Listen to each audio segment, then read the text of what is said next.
couldn't make it, and we got a lot of interest in this webinar, but not everybody could make it at this time of the year with vacations and all.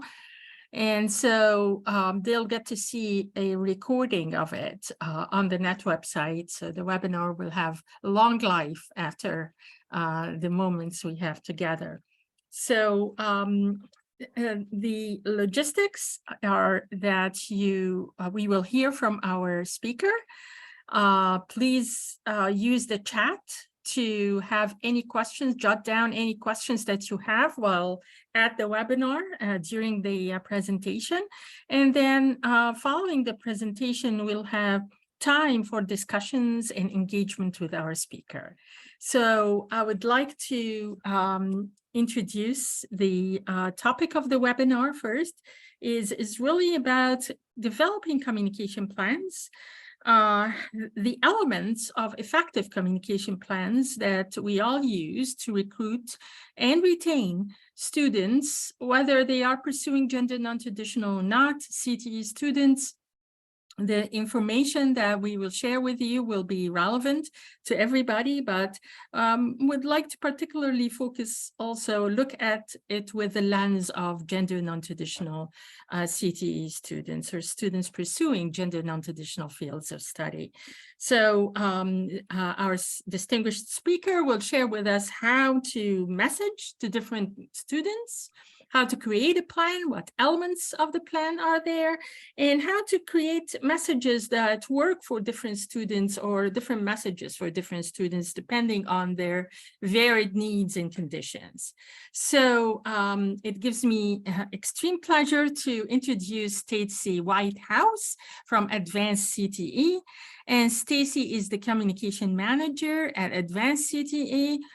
Stacy comes to us with a distinguished career. Before she joined Advanced CTE, she served in state government on Capitol Hill. She also served as campaign manager at the federal and state levels. She had her own consulting business, and we are extremely fortunate to have Stacy with us, sharing with us her wisdom and expertise. So without further ado, I'll turn it over to Stacy Whitehouse. Stacy. Tina, thank you so much. I'm very happy to be with you all today. And I will say, I don't think that I have all the answers. I'm going to share my wisdom, but I look forward to learning from you and hearing y'all's perspectives on what you are facing on your campuses. And I hope that this presentation will help you have a more strategic approach to your communication plans. So Dina and I connected originally because they were looking for support on messaging research, which I am going to talk a little bit about today. But Advanced CTE research mostly specializes in secondary. And so I said, one of the things we also often hear is that there's a struggle to develop a cohesive communications plan that can be used throughout the year and kind of has a united front. And so that is how this webinar was kind of born. So for those of you who are not familiar with Advanced CTE, we are a national nonprofit. We're a little over 100 years old, and we support state career technical education leaders, particularly those in the lead agency for the Perkins Act. And so we do federal advocacy for Perkins and other federal legislation. We provide technical assistance to state leaders. We do convenings twice a year.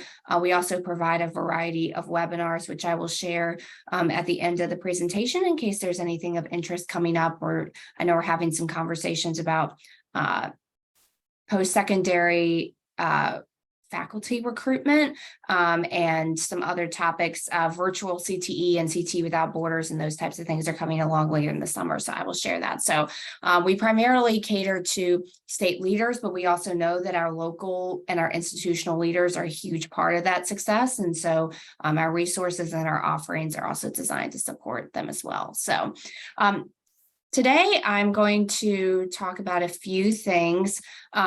So my kind of main three objectives that I will share are some processes and tools to develop effective communication plans.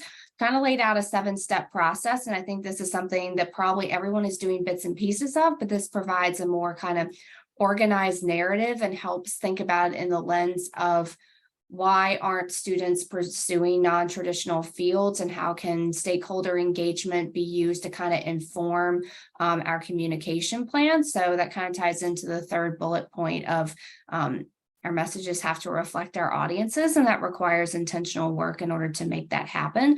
But I'm also going to share messaging research that we had about what secondary learners are looking for in CTE, because I know many of you, dual enrollment is an expanding field. You have secondary students that are at your institutions, and how do you keep them going and make sure that they engage in post-secondary programs? And I'll also share some post-secondary recommendations that one of our partner organizations put together. So that'll kind of be the lay of the land today. You'll see after each step, there'll be kind of a sample tool. Most of the time, it's like a chart that you could easily copy and paste into your own documents and use for yourself. And I will definitely share the slide deck so you all can have access to it and do with whatever you would like. But before I get too far into the information, I did want to do a quick warm up. And I do want to say, if at any time you have questions, please use the raise your hand or come off mute. This is a small group, and so I don't want you to feel like you have to wait until the end to ask questions. So please don't feel like you have to. But quick warm up topic. Would love for everyone to share in the chat what's one thing that you are hoping to learn more about during today's session, so I can incorporate it. And if I don't already have it, that I can try to address it to the best of my ability. So I'll give everyone 30 seconds to do that.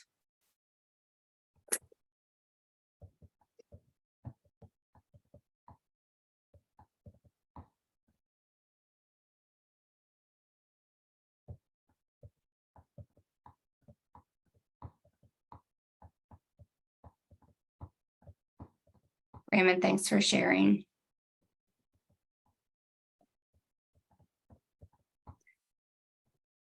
I know that I have the magical answers on retention, but I do strongly believe that if you have an organized communication plan, things build on top of each other, that's a key part of being intentional in your outreach to students and ultimately retention. And as we all know, a big part of that is also making sure they A, know about, and B, understand the supports that they have to actually stay in their program, because we know there's so many reasons that students can leave programs. But I do think communication is a big part of how a student feels like they belong in a program, and therefore will not only join, but then stay in a program. But later, after I go through my presentation, if you have a particular challenge that you are facing, I'm glad to talk through that. All right, so I have kind of set out a 7-step process for effective and equitable communications. And I'm sure a lot of these steps look familiar, but I think they're really important when it comes to non-traditional students, because there are already structural, historical, cultural reasons why these learners do not participate in these programs. And so there have to be very intentional steps to, as you can see from the first couple of steps, understanding the audience and what they need, and then making sure you develop messages to meet them accordingly, that you can't just use the exact same message for every learner and expect that you are going to have the outcomes that you are looking for, especially in your harder to enroll programs. So we'll kind of talk about knowing your audiences, message development, how do you use stakeholders through CTE champions, and then about channel mapping and really getting into that schedule of communications, and then measuring impact, which I think that often kind of gets lost in the communications planning process. Oftentimes we get really big on, yes, you need to create your calendar and get your messages out there, but how do you make sure that it's actually impactful, and how do you plan for that on the front end rather when you're in the middle of all of it and it becomes a lot harder to measure and then adjust. So these are the steps that we will go through today. So first one is aligning your communication goals. I think this one's a little bit self-explanatory, but I know often a lot of the recruitment for post-secondary institutions falls to a particular department. And so I did want to raise up that it is important that if you can, that your recruitment, that you can start with your institutions recruitment and learner engagement goals as a starting point. And if there are messages that the institution uses that can be a good starting point for you, or if you can connect the messages to help students see that they're part of the larger campus and not just their program, I think that that's important. It's also important buy-in strategy, not just for learners, but for the leadership at your institution.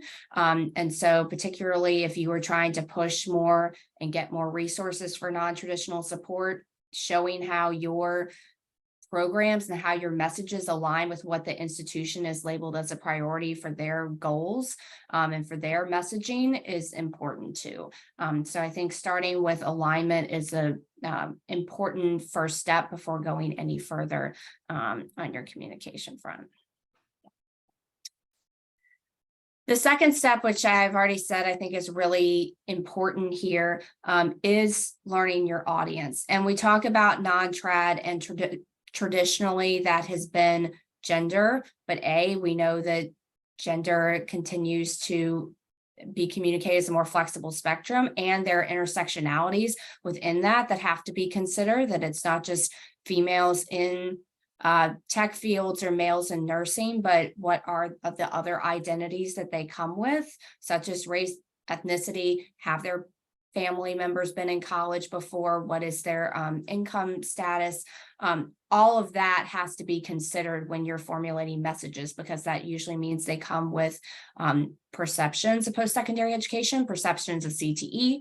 That also means they have different barriers for how they come into programs. So the best way to do that, and I know it is hard at times to do it, but our organization is doing some work on learner voice, is to receive direct learner input on communications and messaging. Because I will say, and we work with states on this a lot, so we know everyone has a different starting point, but often we see that students are in the recruitment materials, but they didn't really have a voice in creating those recruitment materials or evaluating how effective they are. And so we really try to push learners being a part of the message formulation and the recruitment plan process from the get-go, and not just the delivery or the recipient of those communications. And I think self-explanatory, considering visual representation and testimonials to combat prevailing gender norms for careers is also extremely important. But again, with the intersectionality, making sure that you think about that when deciding what types of photos, languages, all of those things to put in your materials as well. So one way that we recommend that you can do this is through an audience mapping. And so this is a sample table that I started that really focuses on values, and it not only should be what your audience finds important. For example, I did male learners in secondary healthcare CTE programs. It's like a sample audience for how you could recruit learners and non-trad learners into a program. So the values is, what do they find important? Like, why are they in healthcare? What do they value culturally? What do they value in a career? What difference are they looking to make? But then also think about, what do you find important, and see where there's the alignment there. So then there can be messages that both advance what you want to achieve, but also help them feel like they belong in your program. So that's kind of the second column of, what do you want them to believe about your CTE program? And then the third column is the call to action. What do you want them to do? And obviously that can have multiple steps, which you will put into a sort of calendar later on, but it's important to identify that call to action so that you can make sure the values align with the call to action, like what they find important. Are they going to take the action that you want them to take? Or do you need to take a step back and have them do something? Say you want them to register for a class. Well, is that the call to action, or do you need them to take a step back and like learn about the program, or come to an info session, or meet with a school counselor or something like that? So making sure that the call to action aligns with what they value, or where they may be in being responsive to what you want to have them do. Before I go any further, any questions or observations about that? I'll try to do that several times throughout the presentation. Stacy, I had a question about mapping the audience with respect to the point that you referred to earlier, the intersectionality. How do you map? It seems to me like it's a daunting task to include everybody. When you applied an intersectional lens here and try to map an audience with intersectional social identities to understand the values that they care about. And are you saying that their identity is in the healthcare field?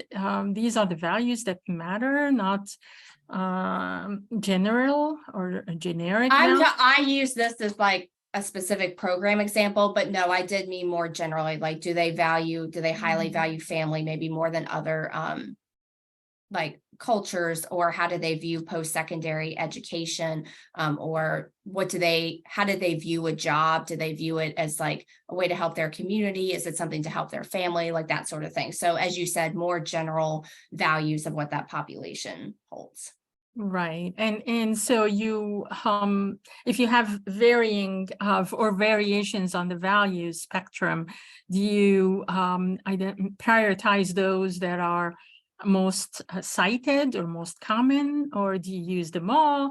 And how do you deal with the intersectionality piece? How do you try to be inclusive of everybody? Because that's always a challenge.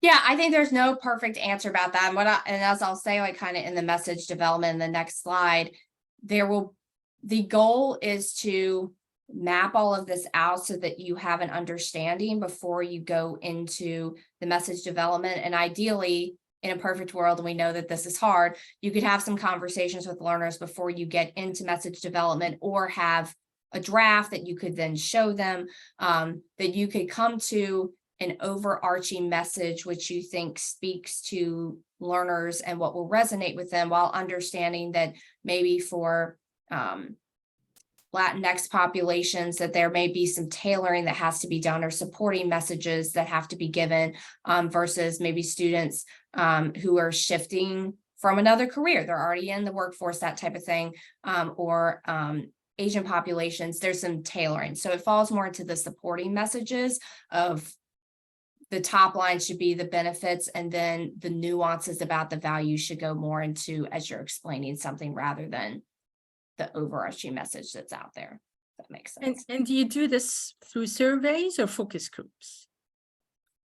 I will say our organization has done both. So we've done it together both times that we have done national research. And I think that allows you to get a broad pool of answers from students, but then also have the more meaningful conversations with a smaller group. So we would recommend doing both when possible. Thank you. Oh, great questions. All right, so Tina kind of teed me up for the next step, which is developing key messages. So you'll see a tool that is a message triangle, which I'm sure many of you might be familiar with, but we do recommend kind of developing 3 top line messages to use across all communities. As Dina said, like, you can't meet everyone. And so part of the mapping is to find commonalities and something you think that might resonate with as many populations as possible. You know, it won't be perfect, but normally the surveys, and we found that there were commonalities in what students found important in their education, what they wanted to get out of CTE, that crossed race, ethnicity, gender, whether they were in CTE or not, that those were pretty easy to identify. There weren't hugely stark differences. And so I'll get into that, but that's kind of how we used our research to develop messages. And then I kind of already said using things from step 2 to address equity, culture, and historical considerations. So then you would have those 3 key messages, but then we always say to have supporting information. What are impactful statistics that maybe would resonate with school counselors versus learners versus administrators, or if there's certain benefits, say one population really looks more at the financial side of things, but then another group is looking more at they really want to be passionate about their job and they need to be like making a difference, that you can nuance those things when you're talking about your overarching message. And then learner supports, obviously, because you all know that different students need different supports. So you may need to emphasize different supports to different students to help them feel that they can succeed and belong in the program. So the tool that we recommend using is a message triangle, and we like that this is something that you can easily put up anywhere in your office or share with people, so that whenever you're creating recruitment materials or you're about to do a speech or you're talking with partners out in the community, that you can give these messages and they're very easy to kind of digest. And so this message triangle is actually from Advanced CTE's research of secondary learners and what our research said that they value. So through CTE, they gain real world skills, explore careers to find their passion, and then have more options for career and college success. And we put the "and" there very intentionally to try to show it's not career or college, but very much about the "and." And our research showed that families were interested in that. So what we did was used our focus groups and our research to, again, kind of find the values and what they found important and what they wanted to get out of their education experience. And then we kind of distilled that down into 3 key messages. And then we also had some supporting messages. So you'll see here that, and these are very general. If we were to actually, when we work with states to do things, we have them do more state specific stories and stats and things like that. But we took things from our research, and pulled some stats through there, or explained what exactly do we mean when we say real world skills. Because sometimes we all know our taglines like mean something to us, but might need a little bit explaining to our learners. So that's kind of what I mean when I say our key messages and then our supporting messages. And not even getting into the storytelling could be a whole nother session, I feel like, but we all know that our learner perspectives and how you storytell what a program can mean to learners is another layer of this on top of it.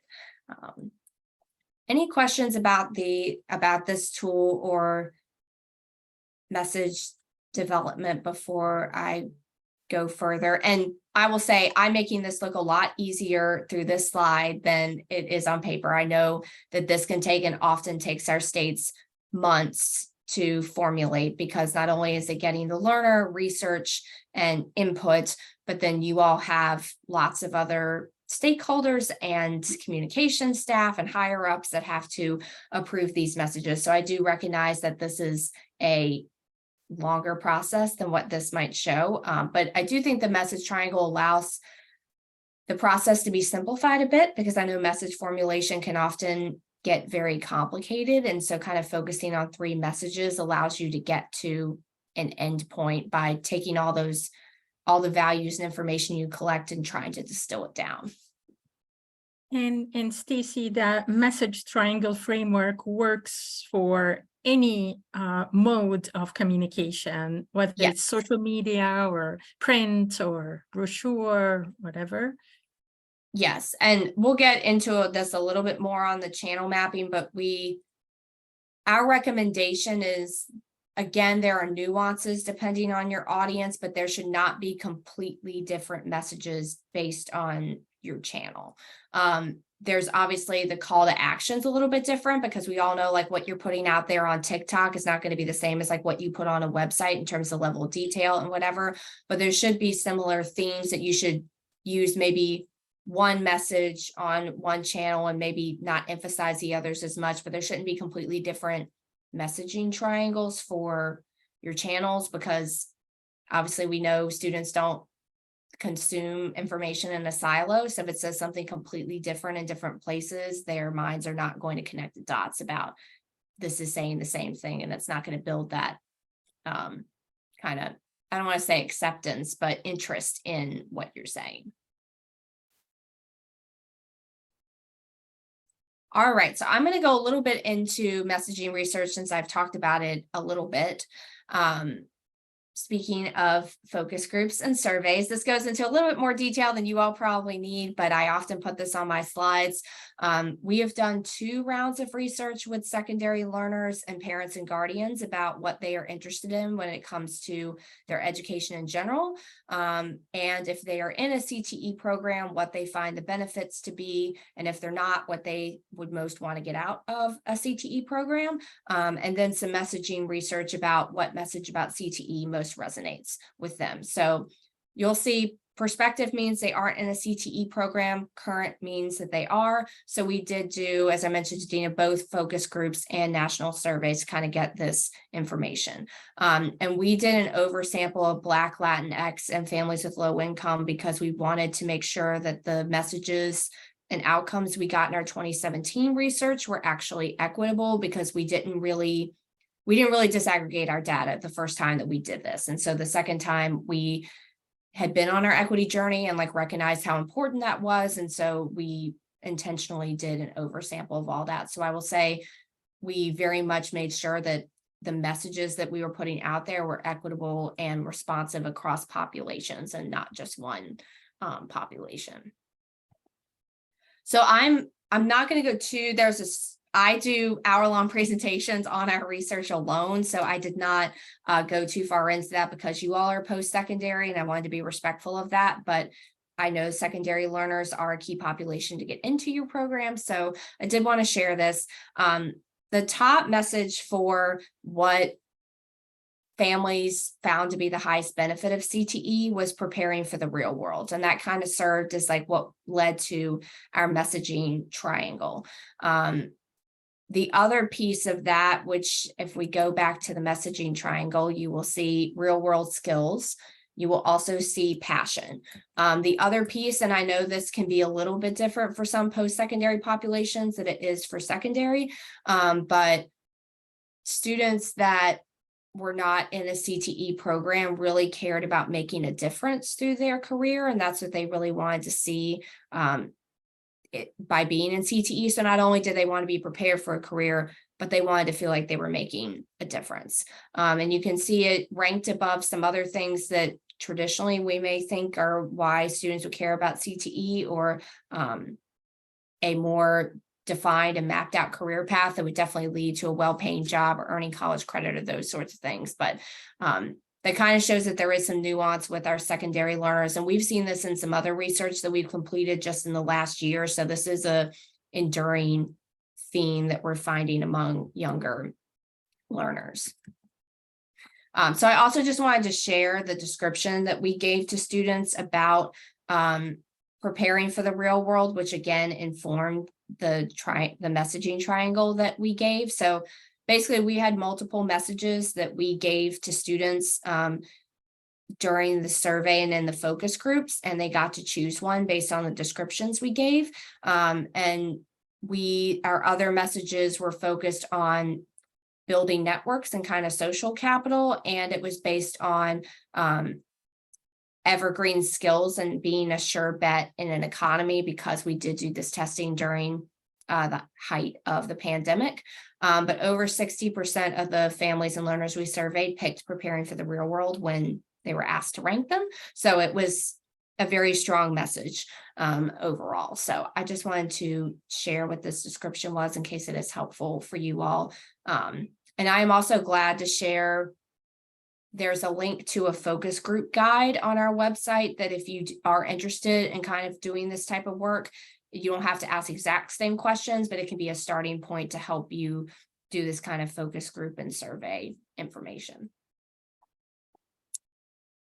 The other kind of resource I wanted to share with you all, and there's QR codes at the end of this section that you can pull up both our website and Education Strategy Group's website, is they did a little bit more on post-secondary communication of career pathways. So Education Strategy Group is a consulting group that works with many states and national organizations on career pathways work. And so they did work on how do you create visuals and strategies for reaching post-secondary students. They didn't do so much specific messaging research like we did, but I wanted to share some of their recommendations that they gave, and the next couple of slides show some cool visuals that they did, because I know often mapping out what a career pathway looks like or what a CTE program looks like can be a challenge. And so they have started some examples of that. But the one I wanted to raise up the most was the last one, because that's an intersection with both secondary and post-secondary. So we also asked in our research who the most trusted source was, and teachers and counselors were the top two. They were also the top two in 2017. So we will get into this with the next step, but I wanted to elevate that as just a key part of any communication plan, is not feeling like you're alone, but who else in your network, particularly the school counselors and other faculty at your institution, know what your message triangle is, know about your program, so that they can be your champions with you and your partners, because they are trusted by a wide spectrum of students. And again, at least for our research, for the most part, that stood up across race, ethnicity, and income lines. So as I mentioned, these were some visuals that you can pull up on the QR code on the website of, they started mapping out a sample pathway for information technology and what kinds of certifications and degrees that you can get. They also created a educational pathway in nursing and how you can get to different jobs and how the pieces kind of fit together.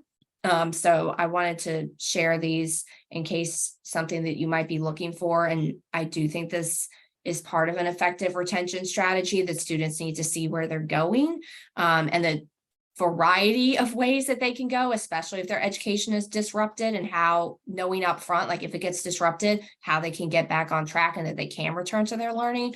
So I do think creating some sort of pathway, even if it's not this exact visual, is a really important communications tool. And then I will go on this slide for a second and then pause before I go to the next steps and see if anybody has any questions or things that they want me to expound upon or go back to.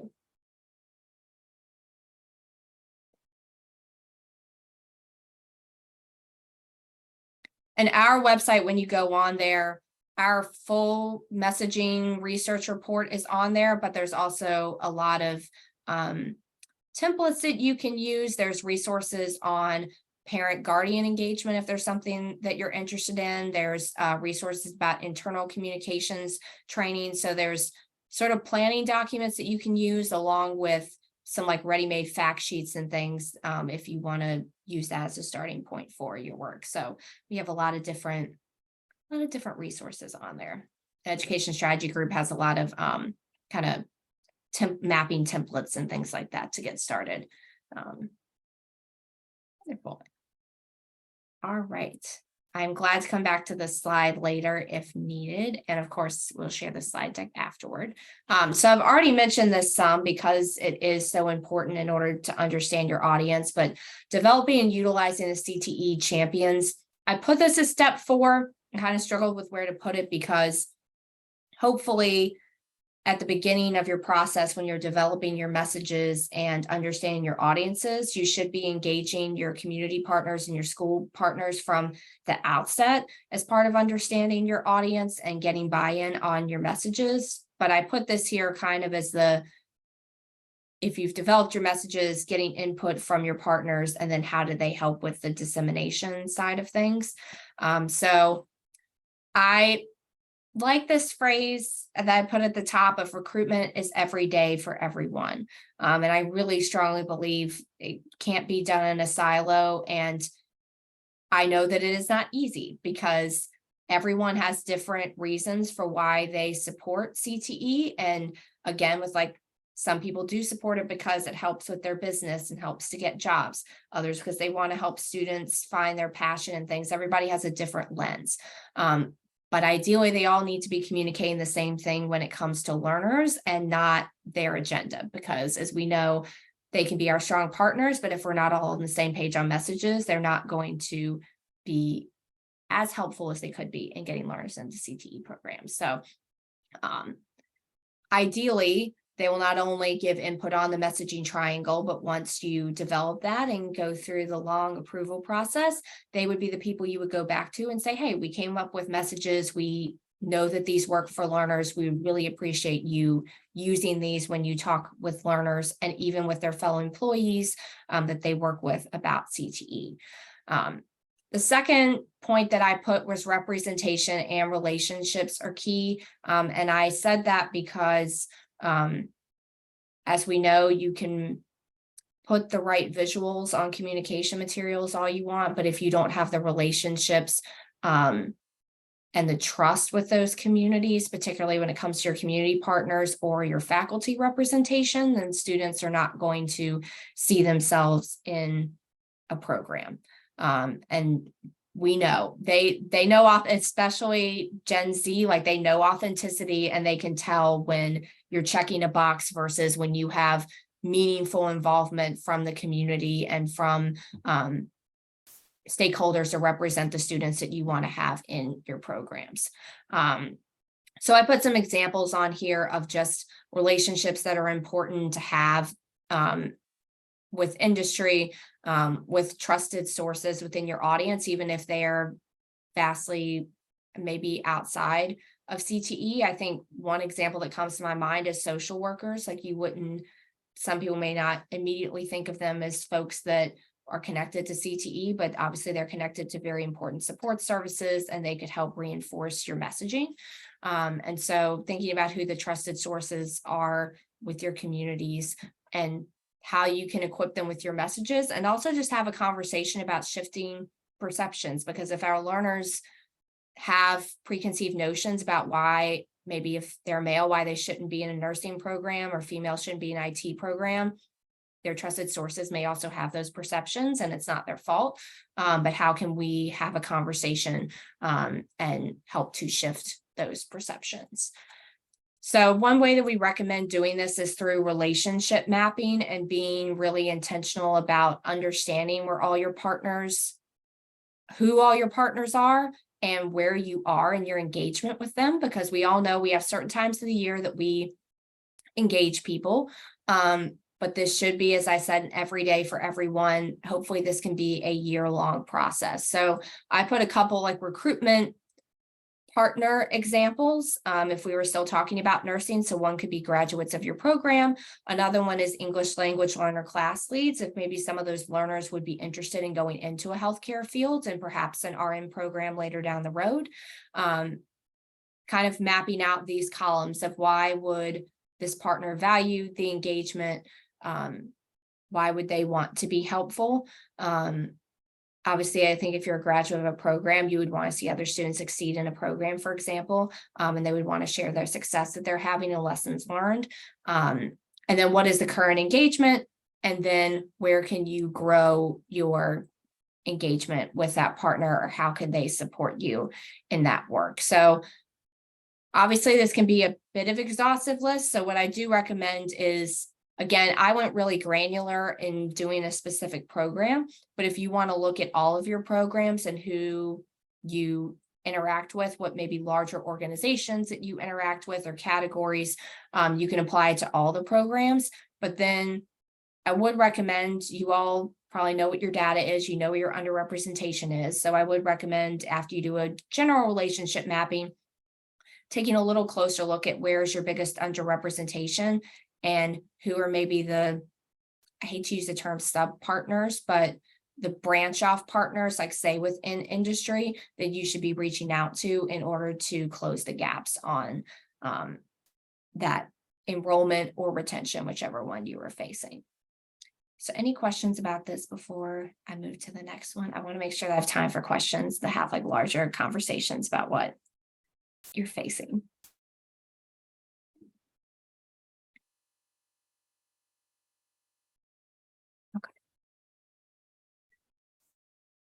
So next one, I've talked a little bit about this already, and it's aligning your communication channels.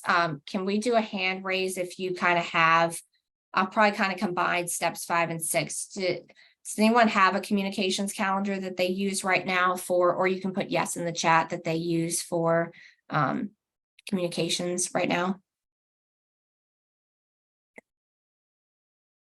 And no worries if not. I just wanted to see if this was familiar to anyone or if you already used it. And by communication channels, Stacy, we include social media Yeah. and Social yeah, media, print. websites, print.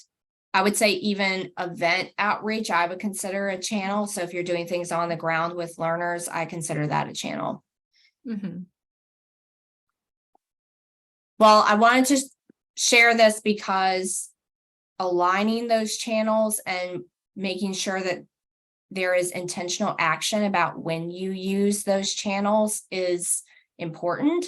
And so this tool is an example of a chart that you could make to kind of assess what are all the channels that you are using right now, what information do you currently share with them, and then somebody was mentioning, like, I think in the chat, asking what's the most effective tool to reach learners right now.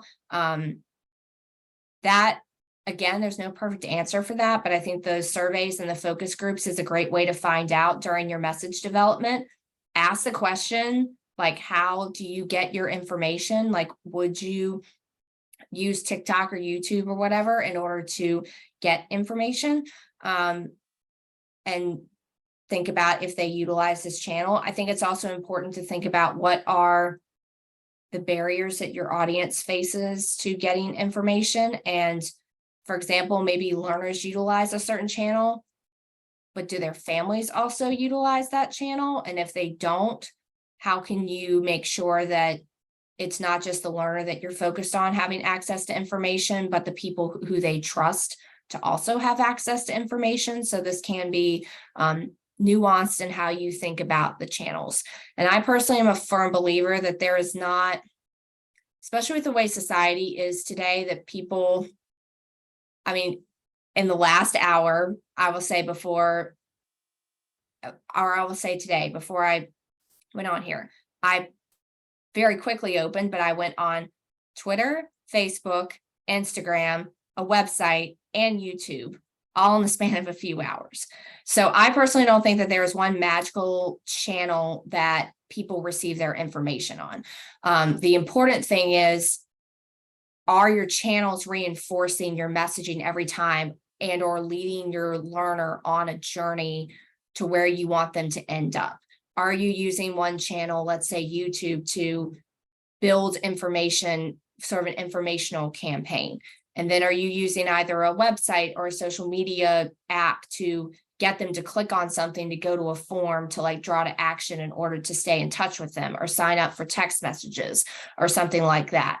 So I kind of view it as not one channel, but what is the journey that you are taking the student on to achieve the action that you want them to get, which hopefully is ultimately enrolling in a program, or if they're still there, what information are you sharing to help them see the benefits so that they stay in the program?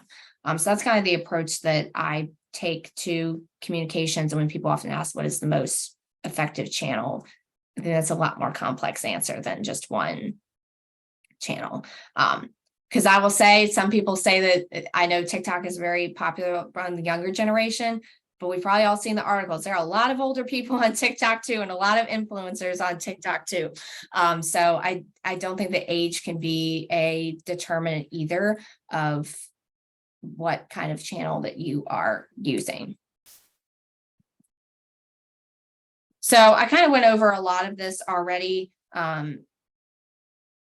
Obviously not all, I kind of mentioned this already, if not all messages resonate on all communication channels. And I mostly mean that by volume. There's a lot more information you can put on a website than what you put on TikTok. So again, some channels are for planting the seed. Others are for them to really digest information and to get support to take the next steps. I think we all know that there are very few situations where students will entirely rely on online channels in order to make the decision to enroll in your programs. So how do you design the communication so they get in touch with somebody in order to make the decision to enroll? Is what I think is really important. Then again, having that call to action of what is the journey that you take them on to like change perceptions about how trad is seen in a certain career, I think is an important first step, that you're not forcing them to do anything, but how do you build up that perception?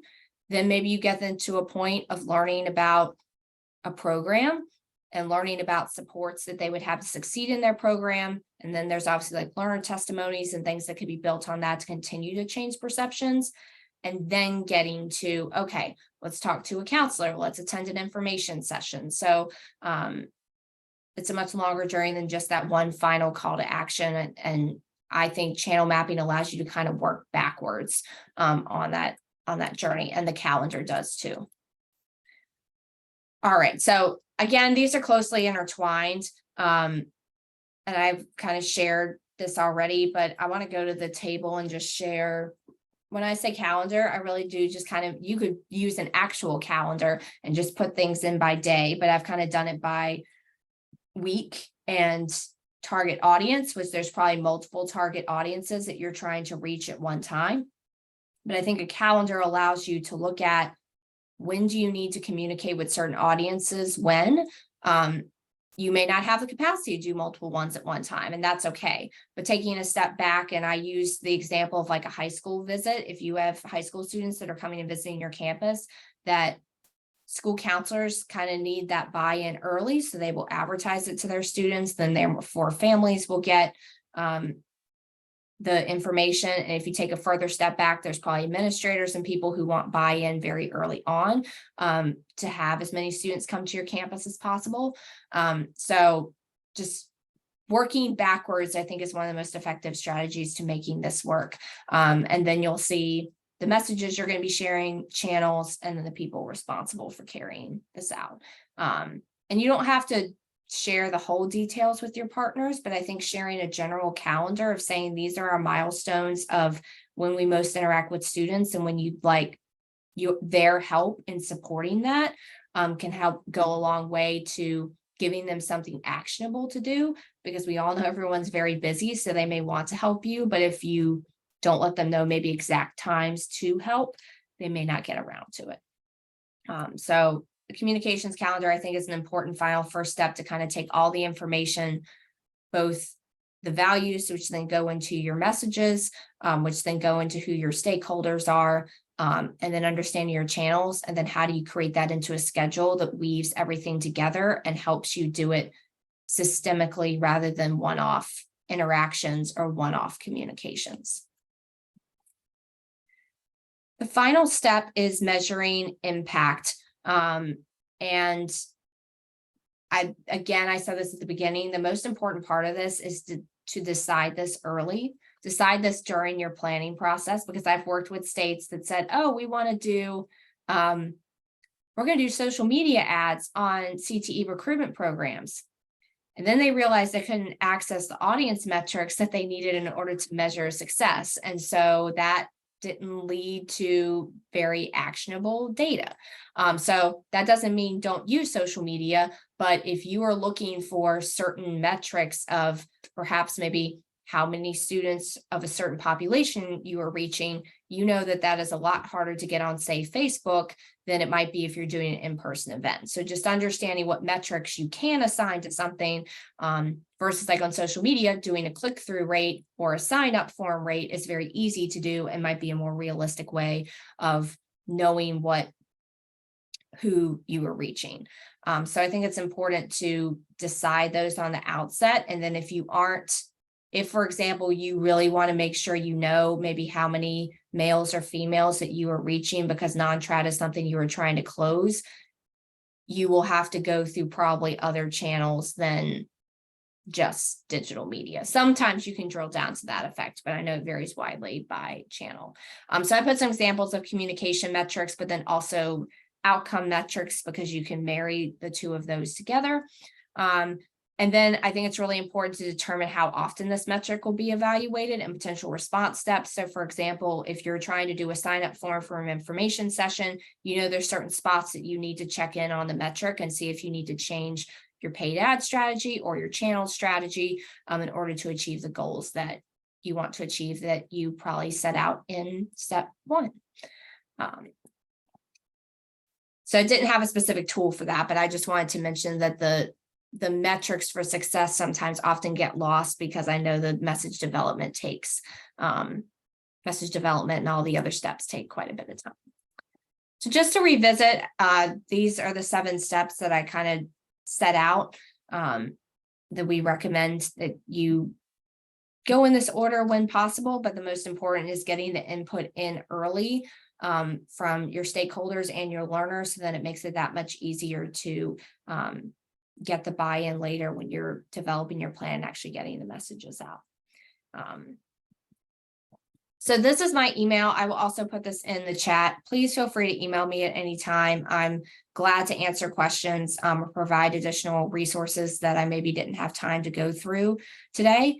So I want to open this for time for questions, and also just several of you asked about retention. And so I would love to hear if there are specific situations that you are facing that you would like to have advice on, or just other strategies that you are looking for. And thank you very much for paying attention. I know that was a lot to go through in a short amount of time. That's fabulous, Stacy. It always is really good to have a structure that really guides your thinking and creates systematic planning. I had a question that is not related to retention. I wanted to hold back to see if anybody has an immediate question before I get into my question, because this is your space.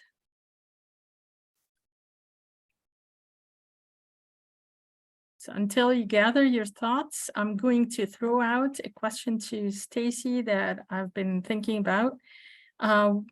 So going back to the metrics and defining those metrics earlier, how do you define the metrics? Based on what? What are the benchmarks? When you say, for example, define active engagement, what are the benchmarks that you use? Do you use a baseline and you measure from there, or do you start by developing a SMART objective that is really is more of the aspirational goal that you have, and SMART is specific, reasonable, timed, and attainable.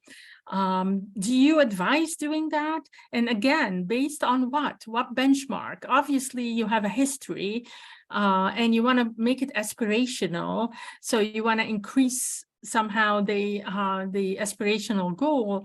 But is there a way that you can define benchmarks that are reasonable? So I think it's important. So I think there's a difference between benchmarks that are used in, let's say, like right now, our organization has been going through benchmarking the last 6 months for LinkedIn, because it's not a channel that we used a lot until the beginning of this year, and we started using it more.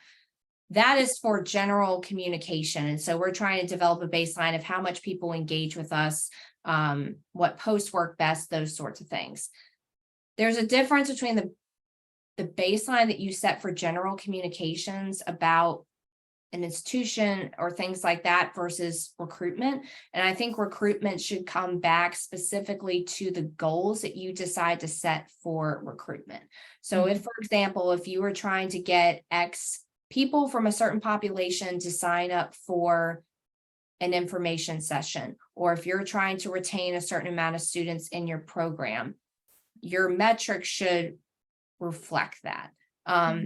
Again, it also goes back to, are there expectations that your institution has for certain metrics? And that gets messy sometimes, because what they may think looks the best for metrics doesn't actually spell success. So if a certain group thinks that a click-through rate or an open rate is the best, or let's say open rate is the best indication of success, but that doesn't tell you anything about whether anybody actually read the information or signed up for something, that obviously you've got to make some concessions at some point and either push back and say, no, these other metrics are better, or collect it knowing that that's probably not going to help you reach your goals. So for example, when it comes to getting a certain population to come to an information session, that gets a lot more granular into if you're comfortable asking a demographic question on a registration form, that could be a metric of what percentage of demographic answers meet the population that you are trying to reach. Another metric would be how many partners related to that population trust have you shared this information with, and have they replied back and said, yes, that we will share this information. So that's just one example of, I personally think there's a ton of different metrics that you can use, and it should tie back to the goals that you want to reach, not what maybe you read online as like flashy communications metrics of like what industries are looking like. For example, we can get really far into like what industries are looking at your LinkedIn account, or how many, what does it say your reach is on a Twitter post. That's not going to tell you a whole lot in terms of like actual action. And so I think tying it back to your goals and what your call of action is, and working backwards to like, how can you tangibly see that and show progress, so then you can make adjustments if you're not seeing that, is the way to go. Mm-hmm. Thank you, Stacy. And I see a comment from Glenda Hunter. Glenda, Yeah. would you like to unmute yourself and talk about that? She says, building relationship is my #1 goal to recruiting. Hi. Hi. Glenda. Hi. So I used to recruit for BOCES. And my #1 goal was building relationships with the students and their parents.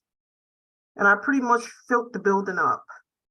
I mean, that is a #1 key for me, is building those relationships and getting them to trust me and follow them throughout the process. And whenever there's a problem, or they need an answer to a solution, I always tell them, you know, I have a open door policy. You can come in, always set up a meeting and come talk to me. And that has worked greatly in recruiting. No, that's so important, Glenda. I know you all already know this, but like, not every student is going to say yes the first time that you ask them to go do this. And so how do you build the rapport so that they remember that? So when they are ready, they will come back to you and you can stay engaged with them throughout the entire process. So it truly is the relationship building. And how do you keep that? I think it's so important too, that it's sometimes that's intuitive when you do it through the recruitment process, but how do you keep that going once they're in the program? And how do you engage other partners to help keep that relationship going during the program, so then they actually stay in the program? Or if something happens, you can stay connected with them. Because we often hear post-secondary CTE, it's just students do go in and out of their education, and somebody say, oh, we just lose touch with them and we don't have a way to get back in touch with them, so they'll reconnect with the program. So then what steps can you take to mitigate that on the front end? And the relationship building is a huge part of that. So thanks for lifting that up. Oh, you're welcome. Thank you. And so with that, really, there's also another piece that we rarely talk about, the behind the scenes infrastructure that needs to be there in place, the lists and the contact information. And how do you keep it current? Because people are moving from one place to another, and addresses change, contact information change. And then you have to take those lists and really categorize them, classify them. These are your counselors, these are your community members. And so there's a lot of work that goes into that. And I wondered if you have any thoughts on that, Stacy. I did like a 1.5 year campaign for the census back in 2020 that like required me to have like this 130 partner list. And there's no great answer for how you keep that updated. It can be a tedious process. What I will say is what the ultimate goal would be is that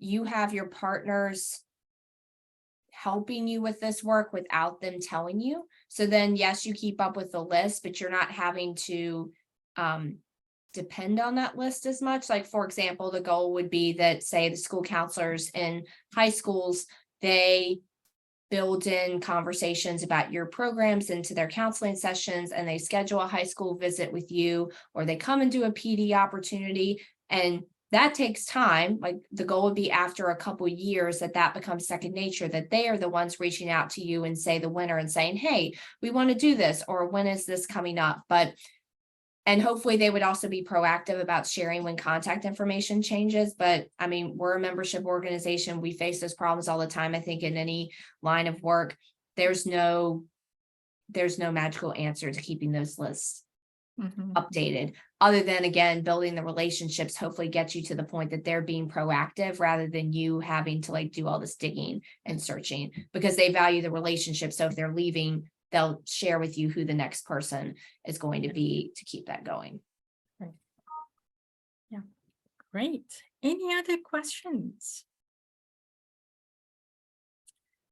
So one really practical question is, how often do you have to go through this 7-step process? It's really a very, very rigorous process. Do you do it annually, biannually? Because your audience may change, right? And so how often would you recommend an institution go through that process, that exercise? So I would say the beginning part, in terms of your message development and learning your audience, you could probably do every 2 to 3 years if you really take the time to kind of break things down.